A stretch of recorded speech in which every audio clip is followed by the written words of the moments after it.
কলকাতায় থেকে প্রথমবার চলে গেলাম সিমলা বিরিয়ানিতে, লেক টাউনের ক্লক টাওয়ারের ঠিক অপোজিটে।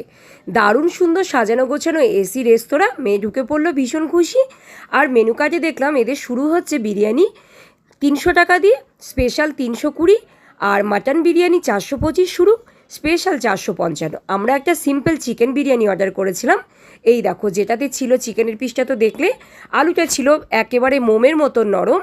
আর আলুটা আমি লাকিলি পেয়ে গেছিলাম বেকড আলু, যেটা তোমরা দেখতেই পাবে। আর এই দেখো, এটা যত সম্ভব জানি তেঁতুলের কাই বলে, যেটা মেখে খেতে আমার খুব ভালো লাগে। আর বেকড আলুটা না সেই লেভেলের টেস্ট লাগছিল আমার খেতে।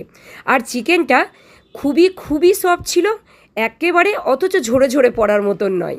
আর এইভাবে দারুণ লাগছিল মেখে খেতে। রাইসটা ঝরঝরা যেমন তেমনি সফট, আর এতটাই সফট ছিল যে আমরা সাথে কিন্তু অন্য কিচ্ছু নিইনি। আর এই শেষে যেটা ঘটবার সেটা হলো, এই দেখো।